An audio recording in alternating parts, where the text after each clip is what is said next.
So today I will be telling you, I'm Abari from MIT, and today I will be telling you about how we can enable high quality untethered virtual reality. So this is a joint work with my colleagues, Dinesh, Austin, and Dina. So recently we have seen lots of interest in virtual reality. In fact, it's predicted that by 2020 there will be more than 40 million of these devices. But unfortunately, these devices, they have a major limitation.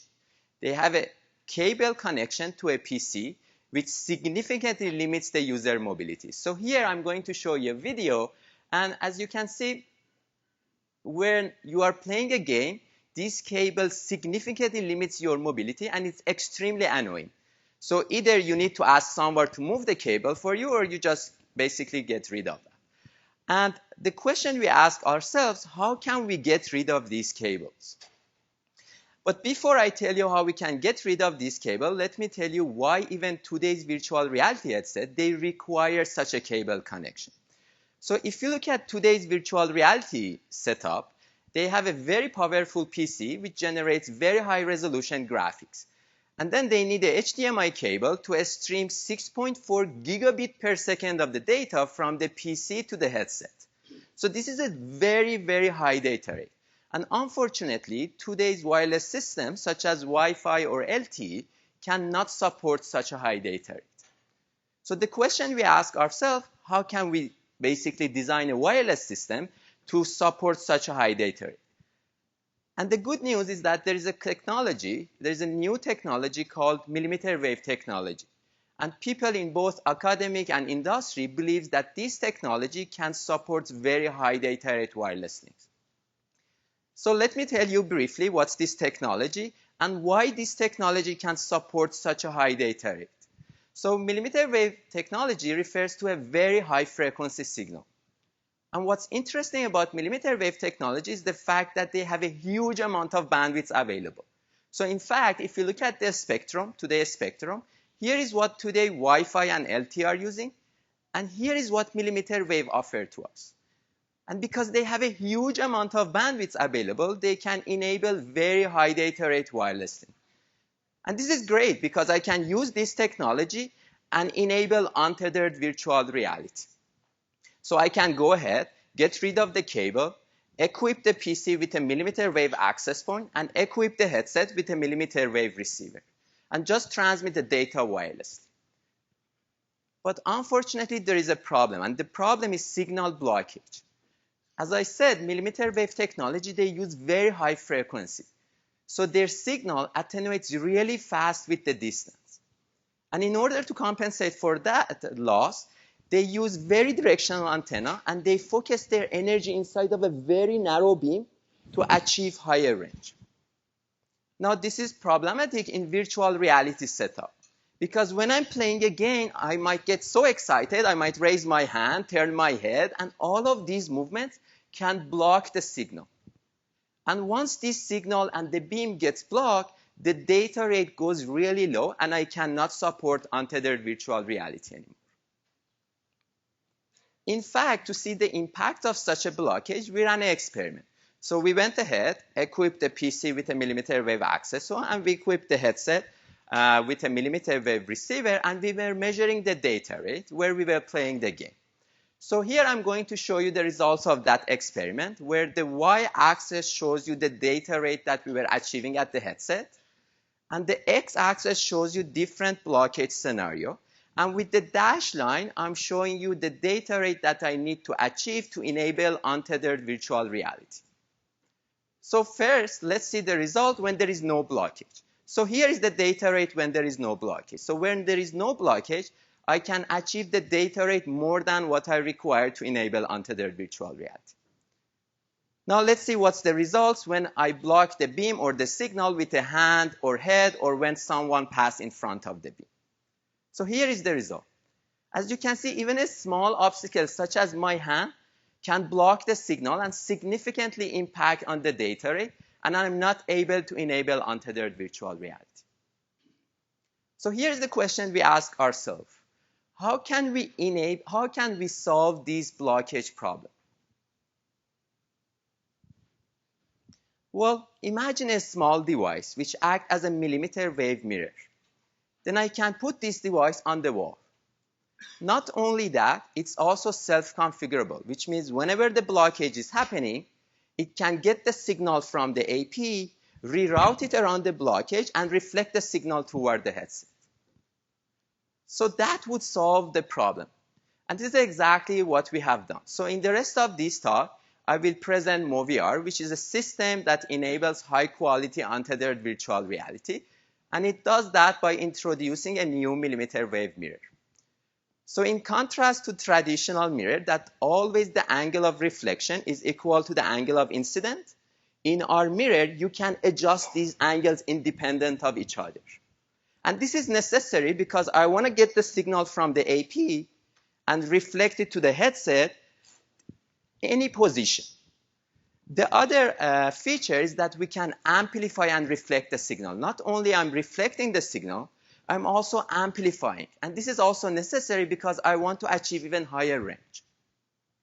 And finally, we built and evaluated our mirror in a representative VR gaming setup. So first, let me tell you how we can build such a millimeter wave mirror.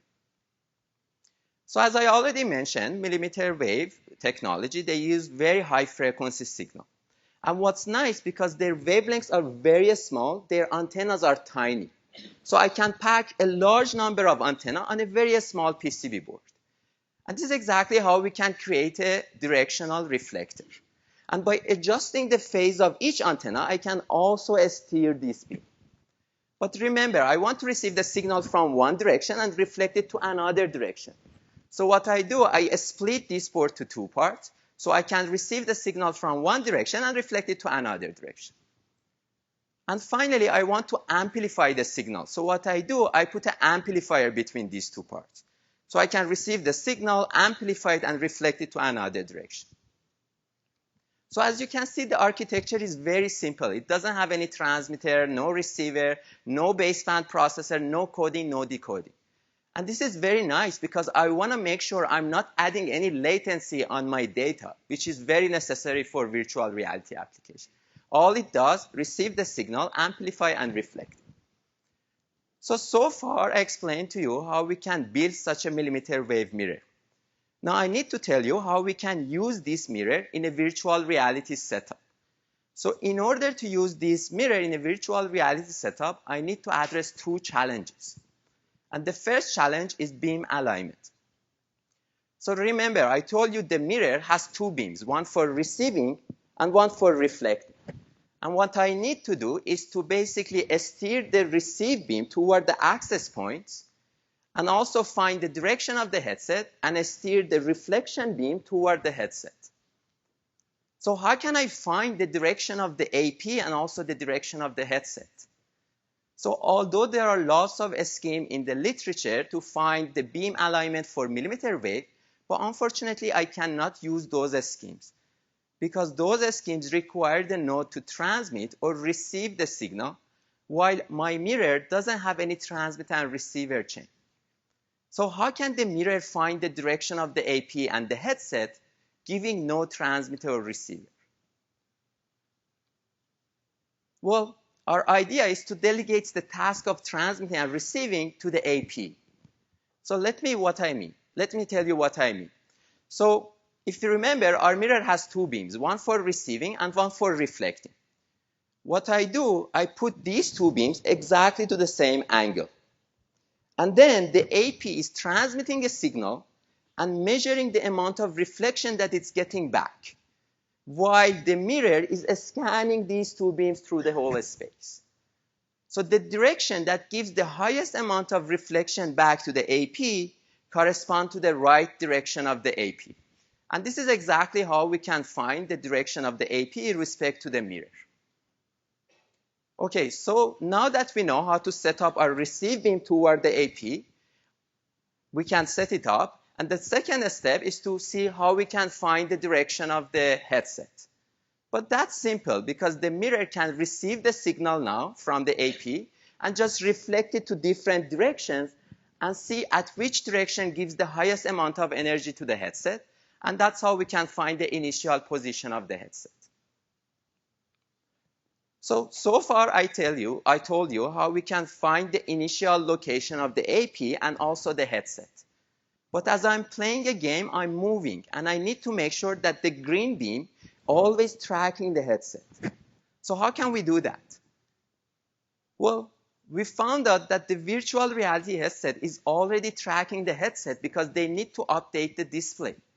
So we use those information and track our green beam or the reflection beam toward the headset, and we make sure that we can do that in real time. So far I explained to you how MoVR can find and tracks the beam alignment despite lacking the transmitting and receive chains. So the second challenge is basically how we can amplify and reflect the signal at the same time. Remember, the mirror needs to receive the signal, amplify it, and reflect it at the same time. And this is very challenging because as we are amplifying and reflecting the signal, some part of the signal leaks back to the input of the amplifier, and this leakage can be problematic. Because from control theory, we know when the gain of the amplifier becomes larger than this leakage, the amplifier becomes saturated, and when it becomes saturated, it generates garbage signal, which we don't want. So the question here is, how can we make sure that we provide the maximum possible gain at the amplifier without putting the amplifier in saturation mode? Well, our solution is to exploit an amplifier characteristic which says that amplifier draws much higher current from their supply when they get close to the saturation mode. So let me tell you what I mean. If you look at the current consumption of the amplifier versus its output, here is what you get. As you are increasing the gain of the amplifier, not only its output increase, but also its current consumption increase. And what's interesting here is the fact that at some point, when I'm increasing the gain, the amplifier output doesn't change that much, while the current consumption goes really high. And this is exactly where we call the amplifier in saturation mode. And I want to make sure that my amplifier never operates in that red region. Ideally, I would like to work at this point because I can provide the maximum gain without putting the amplifier in saturation mode. So we have an algorithm that monitors the current consumption of the amplifier in real time while it's increasing the gain of the amplifier. And if it sees that the current consumption suddenly goes really high, which means the amplifier went into saturation mode, it decreases the gain and put it in the optimal mode. And this is exactly how we make sure that we can provide always the maximum gain without putting the amplifier in saturation mode. So far I told you how we can design a mmWave mirror and how we can address two challenges, which was the first one was the beam alignment, and the second one was basically how to take care of the leakage. Now let's see how our mirror performs in practice. So we built a prototype of our mirror using off-the-shelf component. As you can see on the figure, it's very small and also it's very flat, so you can put one or two on the wall. And we evaluate it using HTC Vive VR headset in a 5 by 5 meter room. In particular, we equipped the PC with a mmWave access point. We equipped the headset with a mmWave receiver. And we put one of our mirror on the wall. And we tried different location in the room, different position, different orientation, and also different blockage scenario. And the first experiment was to see how accurate we can do the beam alignment process.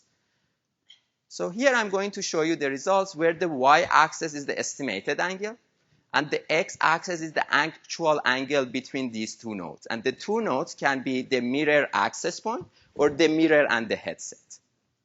So ideally, I would like to be on this red line.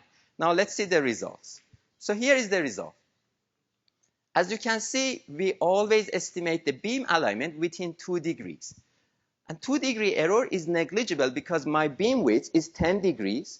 And having a 2-degree error inside of that beam is not going to impact on the SNR or data rate that much. So the second experiment was to see if we can basically solve the problem of blockage.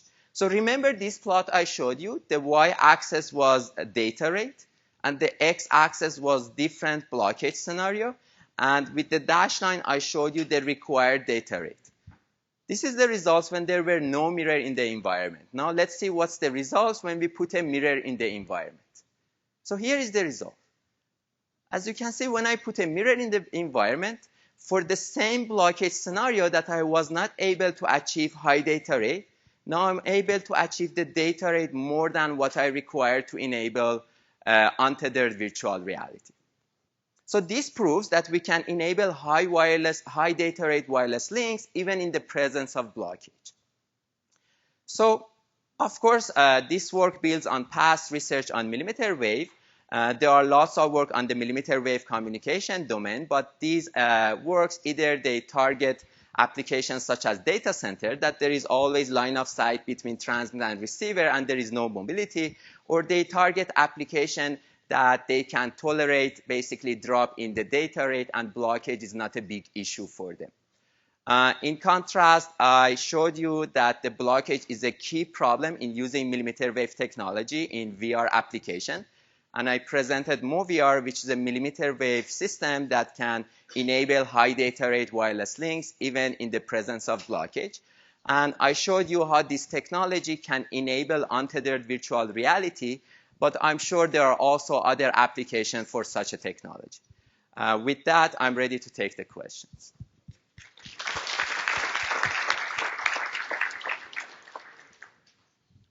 Robert Escriva, Cornell University. Yes. So it's been a while since I played with the radio, but when I was taking my ham radio course, we were really concerned about like RF radiation being dangerous. And it just so happens that millimeter wave seems to correspond to the same frequencies used in my microwave oven. So can you comment on the safety of using this for virtual reality? Because I don't want to put a microwave on my head. So actually, it's very low power. First of all, it's regulated by FCC. And the amount of power is transmitting, it's less than 10 milliwatts. So it's very low. The reason you use these beam is because the signal attenuates really fast. So you use this beam to compensate for that. But even by using these beams, still the amount of power that you get at each point in the space is lower than your Wi-Fi.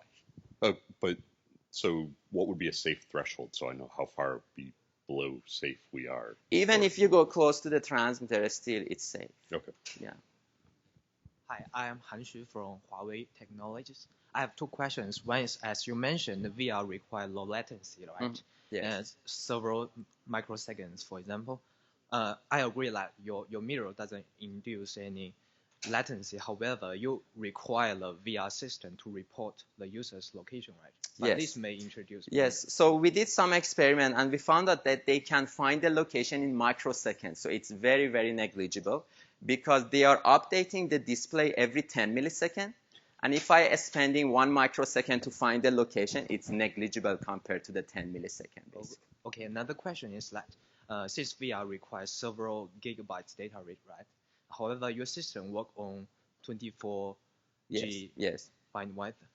I think it only works in higher than 60 GHz. Sure. So what's the gap between your system from that? So basically here I told you how we can design a mirror to solve the blockage problem. Now you want to work at 24, you can use the same technology. You want to work at 60 gigahertz, you can use the same technology. You even need more bandwidth than this, you can use 2-channel, everything which can be supported by the same technology. So you mean just little modification? Yes, exactly. Okay, exactly. Hi, this is Michael here. Oh, sorry. Yeah, this is Michael from USC. So what happens to when the user is in a position in between AP and mirror and gets the signal from both mirror and AP? So we don't transmit on both. We switch from one to the other one. So you're always using one path. So I'm using line of sight path. And if that gets blocked, I switch to the non-line of sight path. So you never combine both. Okay, thanks. Stuart Wagner, DARPA. I think this is a follow-up to that question. How easy would it be for you to generalize your system to the case where you have a diversity of mirrors in different locations rather than just the AP over here and one mirror over there? And have you thought about doing that? So when you say diversity, do you mean use more than one mirror? Yes, you use, because there are going to be deployment scenarios where one mirror and the AP won't be good enough in terms of exactly. So our system can support even more than one mirror. And as I said, you can put 1 or 2 or 3 mirrors. And the point is that we are not combining all of them together. At any point of time, we are just using one of them, which gives me the highest, basically, SNR. Duffield from Tsinghua University. Thank you very much for your nice talk. And I'm just curious, which VR application did you use in your solution? And did you evaluate the application level metrics, for example, the FPS, the motion to photon latency, and the visual quality, and maybe the resource usage, I mean the CPU or GPU utilization in your system? So to answer your first question, we use the Solar, which is a game that basically you play with the planets and the sun and other planets. Basically, you can throw them. So we play the game. And for your second question, can you please repeat the question? Did you evaluate the application level QoE metrics, for example, the frame rates and the latency and the visual quality of your system? So here I'm just showing you that I'm achieving the same data rate that I need to enable untethered virtual reality. But because of the baseband processor limitation, we were not able to transmit the real screen basically to the system. So how about the resource usage, I mean the CPU utilization, if you stream several gigabps? Yes. So how about the... It's the same as HDMI cable, because you are pushing the same data right now to HDMI, and I'm telling you, you can push the same data to the wireless link. So there is no limitation on the processor. You are using GPU right now, you are using the same GPU also. Okay, right, thank you. Let's get the next. Yeah, go ahead. Vamsi from University of Washington. So I just want to make sure that I understand correctly. When you're trying to align the beam between the AP and the mirror, does the AP have to be full duplex to actually figure out the... So it's not a full duplex. What's nice, because you are using these narrow beams, you don't have that much leakage. Still, you have a leakage. So what's happening, I'm transmitting a signal, and I'm receiving how much reflection I got back. So what's happening, the mirror is modulating that signal. It's turning on and off its amplifier.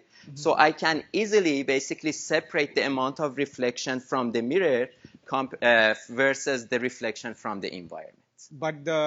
But basically, the transmitter and the receiver on the AP have to be on at the same time. Yes, they are on at the same time. So in that terms, it's full duplex, but you're basically... It's full duplex, but you don't have the full duplex problem, because you are not using omnidirectional antenna. You are using very directional beams. Okay. Let me ask a quick question, Yes. actually.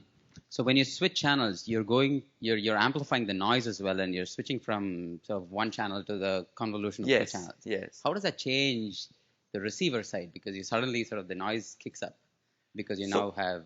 So basically switching, I can do the switching in microseconds. So it's very fast, the switching. But you are right, the mirror is adding some noise on the signal. But because at the mirror, I have a line of sight pass, my SNR is very high. So even if I'm adding some noise to it, it's not that much when you are retransmitting it, basically. All right, let's thank Omid again.